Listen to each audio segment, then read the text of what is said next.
Alright, today we're going to talk about a savings account. Savings accounts also pay a little tiny bit of interest on your the money you have in them, although it pays no kind of interest like the credit cards charge for borrowing money like we had yesterday. Um, you have to check with on your own to see, but usually it's very little on a regular savings account. But it works like just everything else. So to figure out how much interest you're making, same old formula. Interest equals principal, which is your amount you have in your account, times your rate, which is the percent they're giving you, times the time, which generally is 1, because usually they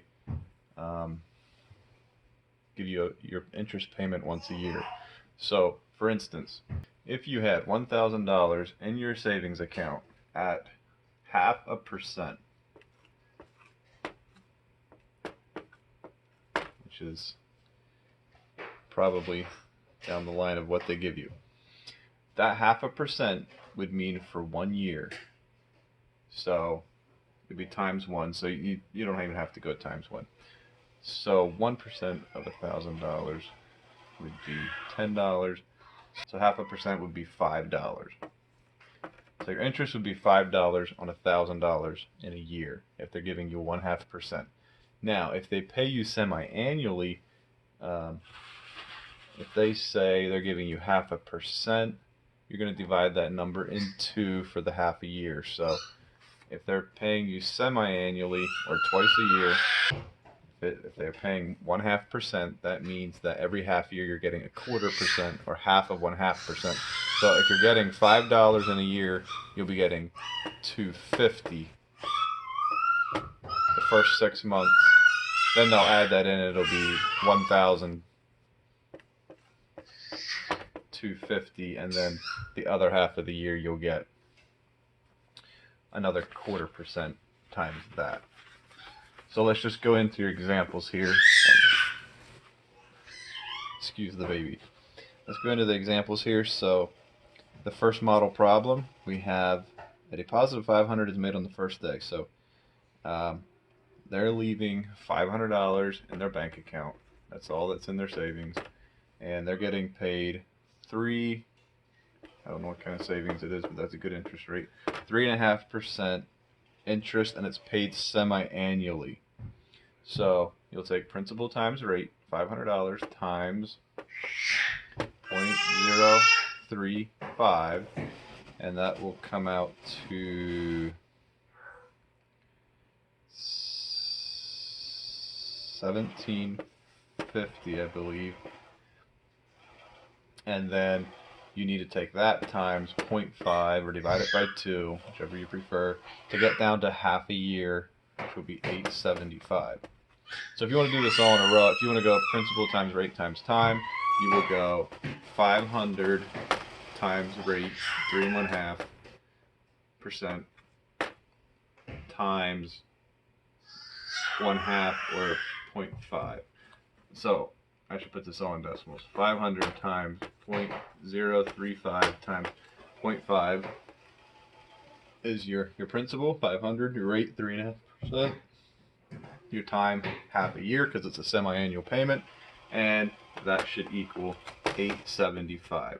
So that's the interest they're going to give you for the first 6 months. Now your bank account will have $508.75 in it.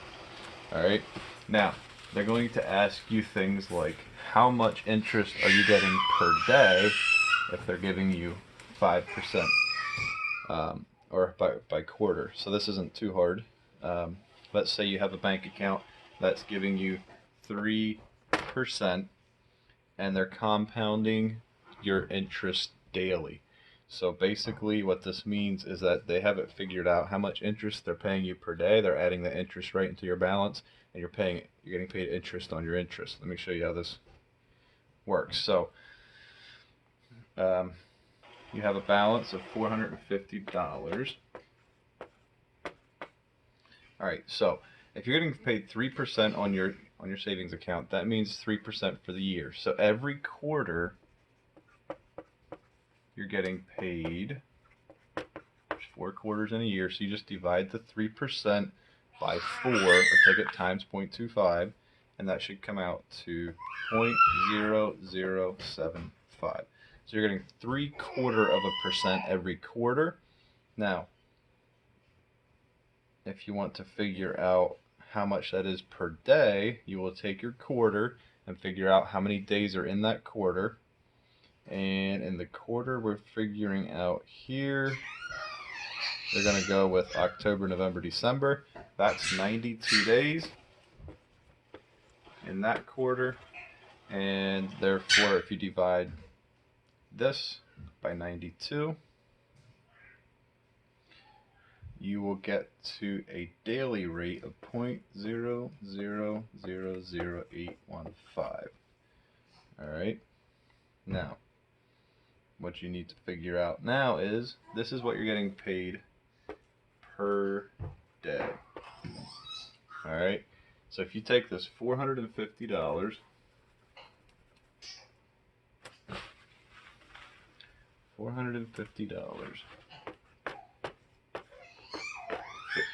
if you're getting paid compounded interest daily, the first day you have the money in your account, you're going to get paid on that $450 times 0.000815, and that actually comes out to 4 cents. Okay, so then the way compounded interest works is that you will take, now you have $450.04 in your account, and tomorrow again they will pay you 0.000815, and it's probably another 4 cents, and now you'll have $4.50 and 8 cents.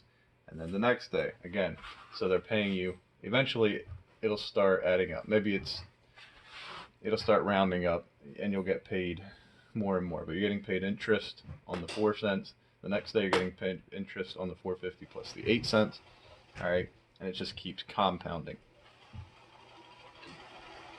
Alright, so if you look in part A, they ask you to use the simple interest formula, which is this: interest equals principal times rate times time, to find the interest earned and the balance at the end of the period. So the first one, they have an account.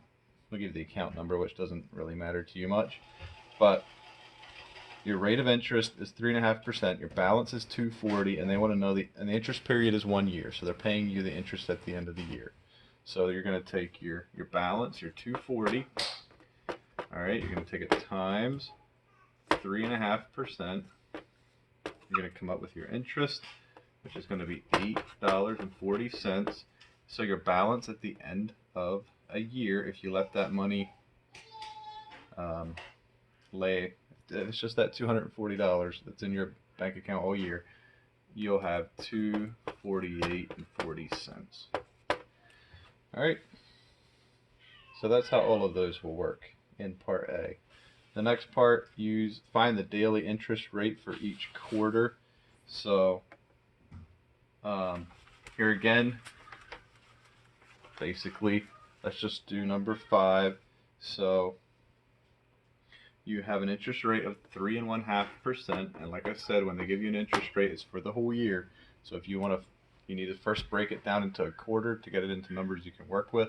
So 3.5 divided by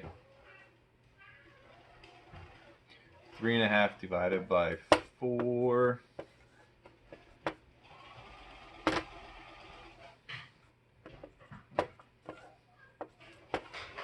Right.